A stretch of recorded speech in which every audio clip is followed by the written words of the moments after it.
Good afternoon and welcome to the good news here on Friday night at the New Thought Media Network. And I'm so delighted to be with you. I'm Barbara Jean, your host, and we've had a couple little glitches today, but we're here. So we start off this good news today with this is what heaven sounds like. 5 young dads, soul stirring music wins millions of hearts.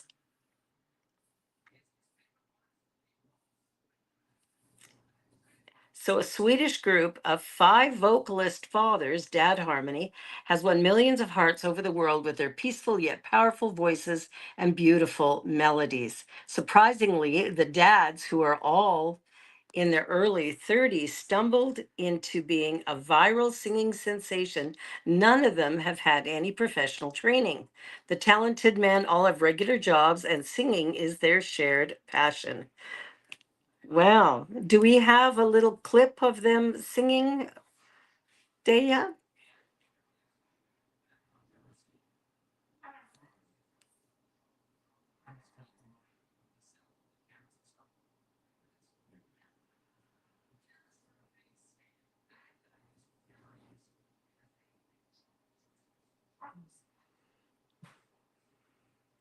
Or not?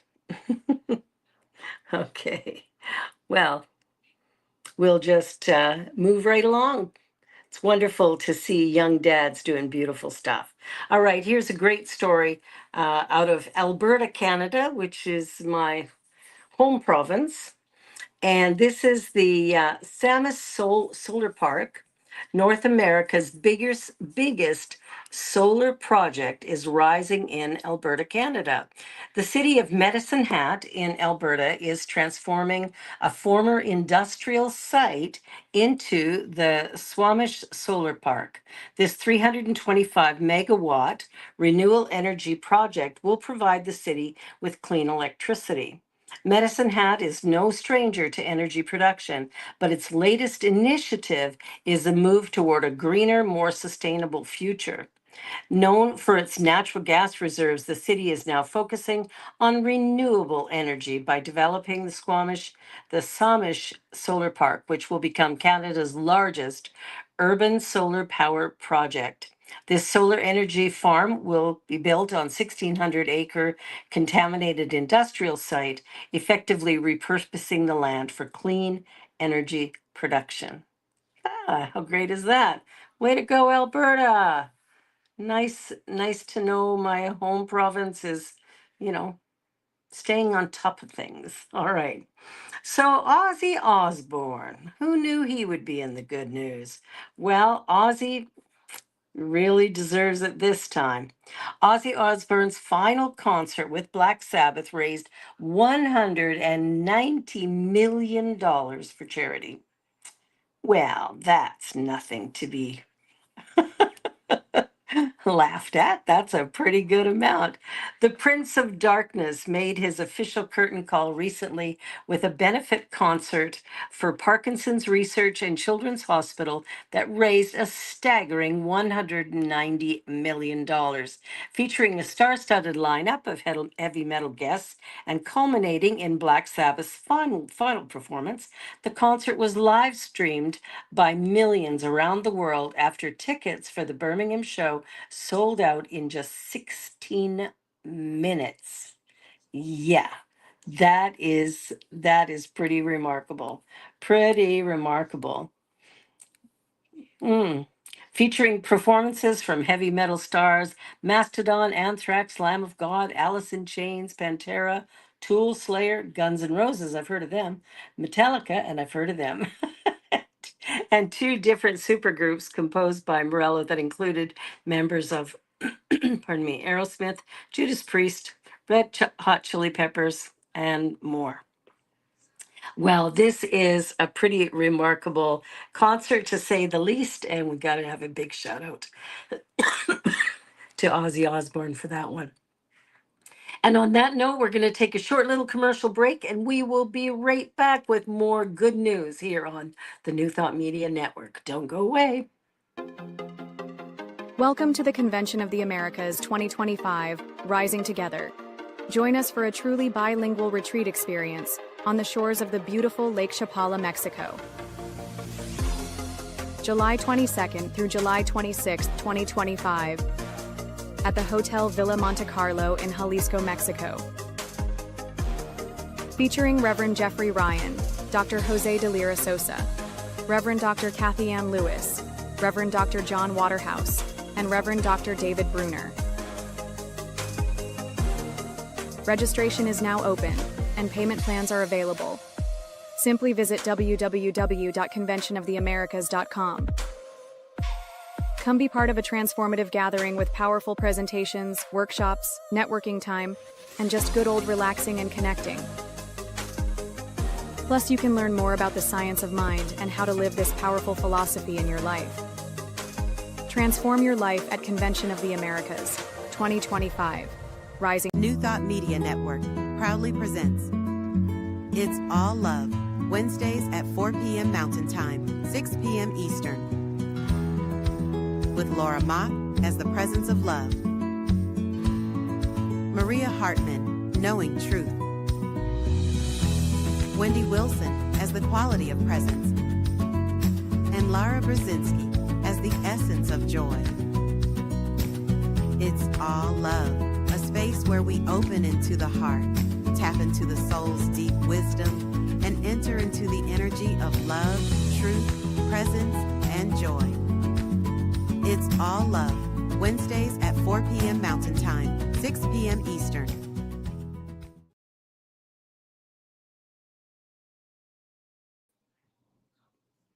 And we're back with more good news. So, Paris reopens the Seine River to public swimming after a century-long ban and $2.3 billion in cleanup. Wow, what a good thing. For the first time in over a century, Parisians are swimming in their own river again following a cleanup effort that ran over $1.5 billion. Currently open to 1,000 bathers daily in three different cordoned swimming locations for free, Parisians are flocking to enjoy the river the way their great grandparents once did. Excitement that pollution in the Seine River would be low enough to allow for healthy swimming grew and grew in the years and months leading up to the Summer Olympics in Paris in 2024 when it was supposed to be used for the triathlon event. Both Paris Mayor Anne Hidalgo and French President Macron promised to take a dip in the Seine in July before the game's opening. And while the former did, the latter was officially unable to because of campaign commitments, though critics accused him of fearing that pollution remained. In 2023, the Good News Network reported on the progress made by the 2.3 billion project that started shortly after Paris was awarded the Games. By 2018, the city had already passed a law which mandated the Seine's many houseboats had to moor by sewage access. They had been dumping right into the river before. Whoa! Well, that'll cause pollution, won't it? More than €500 million was earmarked for huge storage basins and other public works that will reduce the need to let bacteria-laden water spill out into the Seine when it rains. While other government money is going to improve sewage treatment plants along the banks and the tributary of the Marne. One storage facility located near Paris, Austerlitz train station can hold 20 Olympic swimming pools of dirty water from being spat raw into the river. Well, they're making some moves to do some really good stuff, and let's just hope they continue to do this good stuff and people can continue to swim there. Well, here's a really happy story. A backpacker was found alive in Australian bush after 12 days of surviving her major mistake. What did she do? A German backpacker lost for 12 days in the Australian outback has survived and spoken out regarding her traumatic experience. Carolina Wilga's disappearance gripped the nation after her friends and family lost contact with her in late June, and her van was discovered immobilized off a trail in a nature reserve in the state of Western Australia.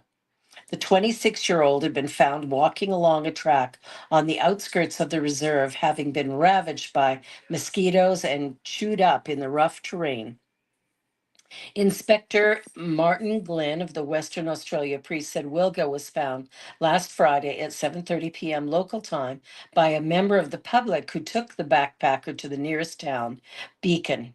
It was there she was airlifted to a hospital in Perth, where she released a statement to the press on Monday. The thought of all the people who believed in me, searched for me, and kept hoping for me gave me the strength to carry on during my darkest moments. For this, I want to say thank you from the bottom of my heart. Wilga, who was pictured in the hospital among cards and well-wish flowers and food, required to gain 12 kilos back. That's a lot. Especially to the police investigators, searchers, the German consulate, the medical staff, and the wonderful nurses who took care of me with so much compassion. My deepest thanks also go to every single person who simply thought of me, and of course to my rescuer and angel, Tanya. A press conference from the police on Friday revealed that having been found by Tanya Henley, her mental state was quite fragile. The details of Wilga's survival ordeal are that her van became immobilized in mud, and that for a reason later revealed in her statement, she left it, became disoriented, and got lost. According to ABC News Australia, she was barefoot and survived off drinking water from puddles and eating what little food remained in her pockets after she left the van. Whoa, leaving that van? A big mistake to say the least. Wow. Well, luckily, she's back home and everything is good. Wow, that's quite the story. Makes you wonder how you survive in conditions like that, for sure. All right. So this is an interesting story. Um, Sorry, I'm using my phone to try and have video for you. Love conquers the Atlantic. A Newfoundland's couple's message in a bottle was found in Ireland 13 years later.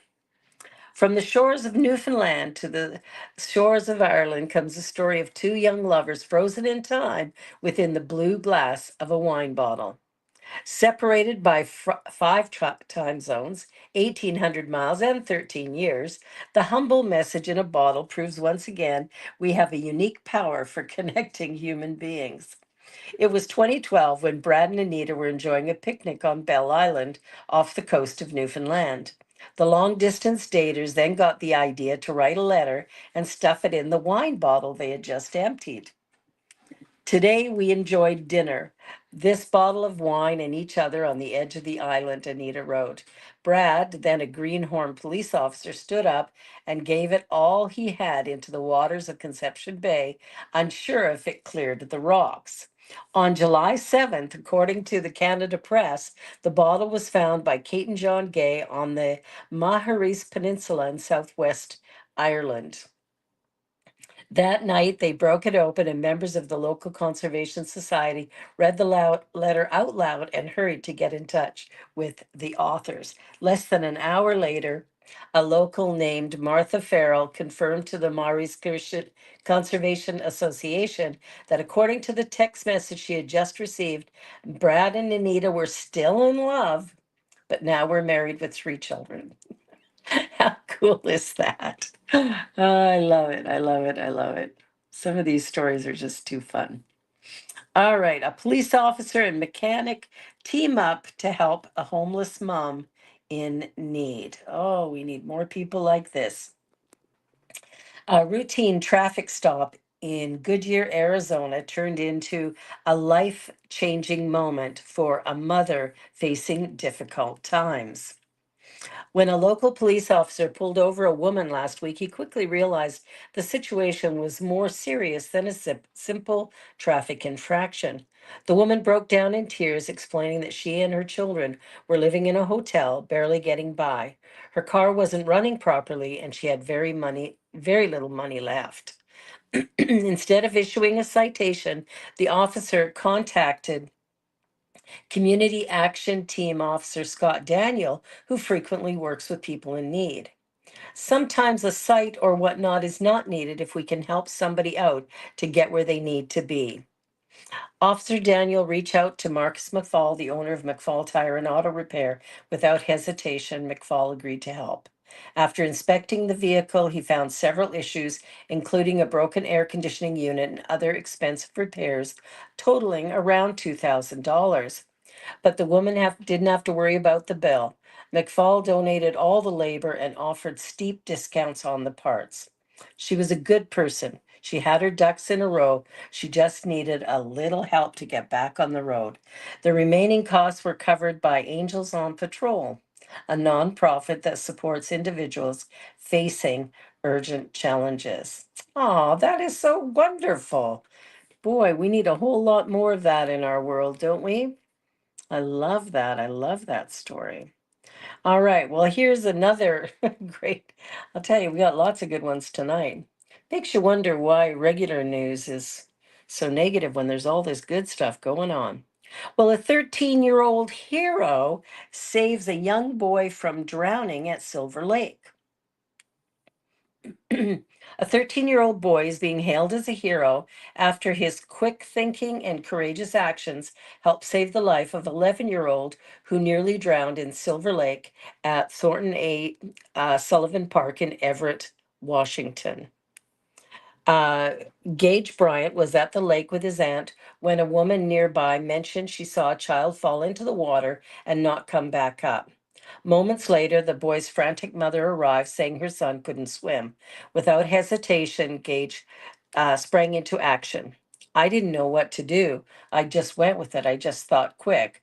I didn't have time to process being scared, so I kept going. He dove under the dock and searched through murky water, making several attempts before spotting the boy cradled beneath it, surrounded by seaweed. Despite running out of air himself, Gage managed to bring the child's lifeless body to the surface and onto the dock. Bryant began chest compressions until three nurses who happened to be nearby took over performing CPR until Everett Fire Department personnel arrived. Thanks to everyone's efforts, the boy's pulse was restored and he was rushed to the hospital. The fire department later recognized Gage's bravery during a visit to their station near the lake, presenting him with a commemorative coin and a department shirt. Heroic for sure, said Public Information Officer Rachel, acknowledging his selfless act. Although the boy was initially in critical condition, the Everett Fire Department has since shared an encouraging update. The child has been moved out of the ICU and is recovering well. How beautiful is that? I'll tell you, we are surrounded by beautiful people. Well, when was the last time your husband wrote you a sweet little note? Well, this one is extra special. A husband's text to his wife while she read to their son has everyone in tears. A mother named Emily was doing something simple, reading to her toddler, when a message from her husband stopped her in her tracks. My husband made me cry tonight. I was laying down with my son and I received this text. The text reads, when I came upstairs, you didn't see me, but I watched you through the door read to him. And when he knew what was next in the book, I saw the smile it gave you. And watching you read to him is something that makes my heart full.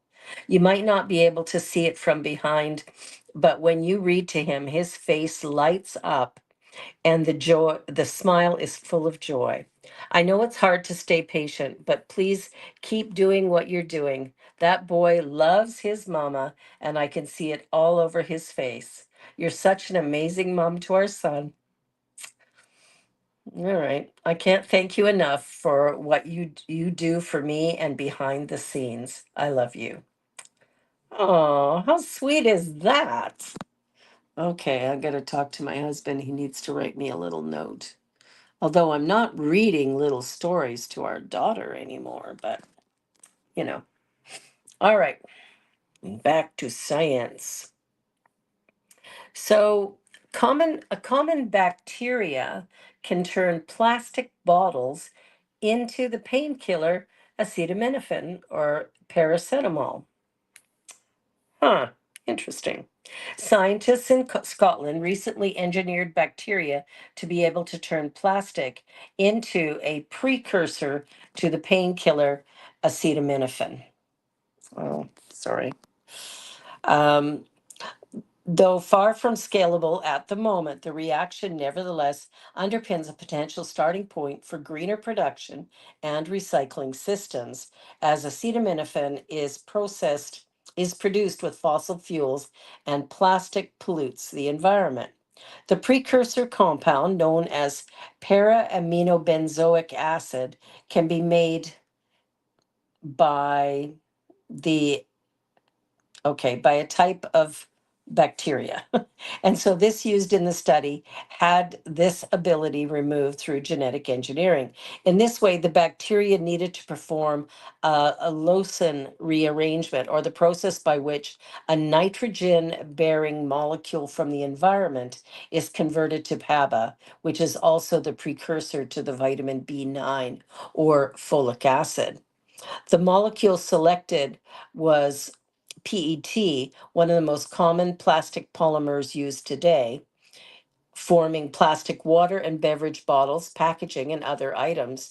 350 million tons of this strong yet lightweight plastic turns into waste and pollution every year. At room temperature, 92% of the PET was converted over 48 hours by the engineered bacteria into PABA, the active ingredient in acetaminophen, which themselves are the active ingredient in name brand painkillers like Tylenol and Panadol. The factories that create these medications are often powered by fossil fuels, but the E. coli performed the rearrangement without any detectable carbon emissions. The PET plastic, meanwhile, was recycled in the solution. This work demonstrates that PET plastic isn't just waste or a material destined to become more plastic. It can be transformed by microorganisms into valuable new products, including those with potential for treating disease. How cool is that? That is amazing. Wow. Okay, well, this could have been a really scary story. Sorry, I'm just figuring out how to hold this phone. All 31 workers escape unharmed from a recent LA tunnel collapse. Yes. It's just a few more feet of loose soil fell from the tunnel ceiling. 27 Los Angeles digging contractors would have been trapped. As it happened, tragic headlines were denied those last few feet, and with the help of their comrades on the other side, all 27 men escaped from last Thursday's partial tunnel collapse with their lives. The contractors were employees of Flatiron Dragados, a firm that's currently tunneling 450 feet below the city of LA on a major $500 million sanitation project dubbed Clearwater.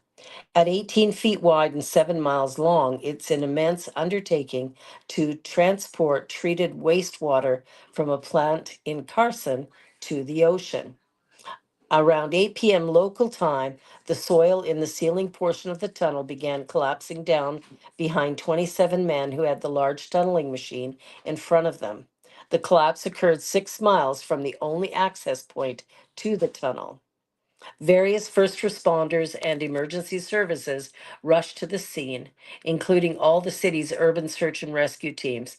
But fortunately, there was a space of about 3 to 4 feet through which the 27 men crawled to escape, all while four of their colleagues on the other side worked to enlarge the gap. An hour later, all 31 walked out unharmed. I just spoke with many of the workers who were trapped, says Mayor Karen Bass. Thank you to all of our brave first responders who acted immediately. You are LA's true heroes. Ah, how cool is that? All right, one more story for tonight, and another good news story for sure.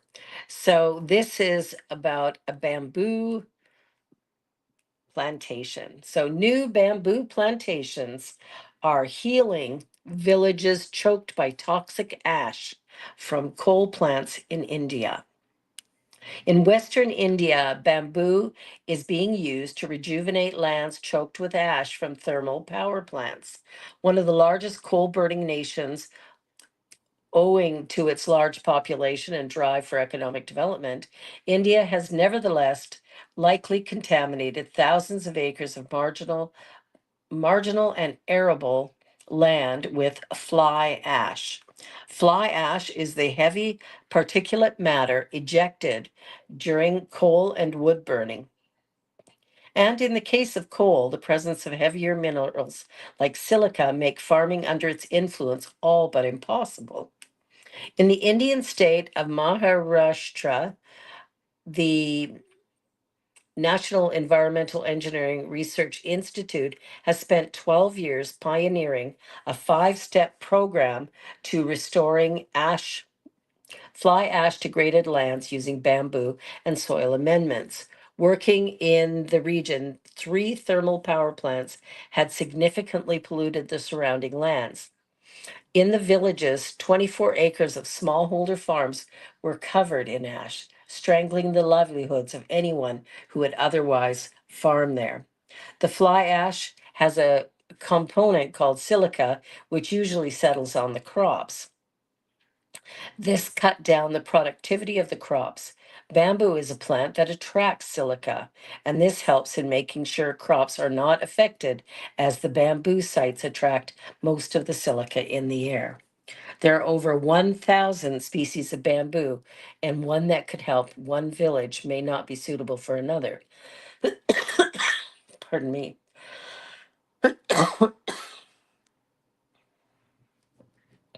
Dr. Singh has worked long and hard, step by step, tree by tree, to develop a replicable approach. Well, I'd say that's pretty darn good news for the people of India who are trying to do some farming. That's for darn sure. Well, on that note, we have come to the end of all our good news here this incredible Friday night in the summertime. I hope you're planning on having a beautiful, wonderful weekend, and just know that you are appreciated, you are loved, and be sure to like, share, and subscribe.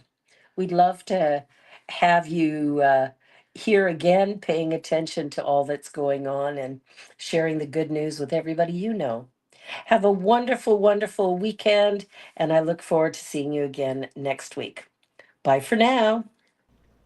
Please help us say thank you to our organizational sponsors, including the Hepperlin Foundation, Affiliated New Thought Network, International New Thought Alliance, Science of Mind Archives and Library Foundation, Center for Spiritual Living Denver, Center for Spiritual Living Midtown, New Thought Philadelphia, Planned Happiness Institute, Summit Center for Spiritual Living, One Heart Retreats, Center for Spiritual Living on the Lake, Unity Spiritual Center, Kitchener, Om Center for Spiritual Living, La Mesa, Satya Center, Center for Spiritual Living, North Jersey, Unity of Savannah, and Center for Spiritual Living, Seattle, as well as all of our individual donors. Thank you for making New Thought Media Network a place to be. Please come be you. And remember, like, share, and subscribe. New Thought Media Network, positively inspiring.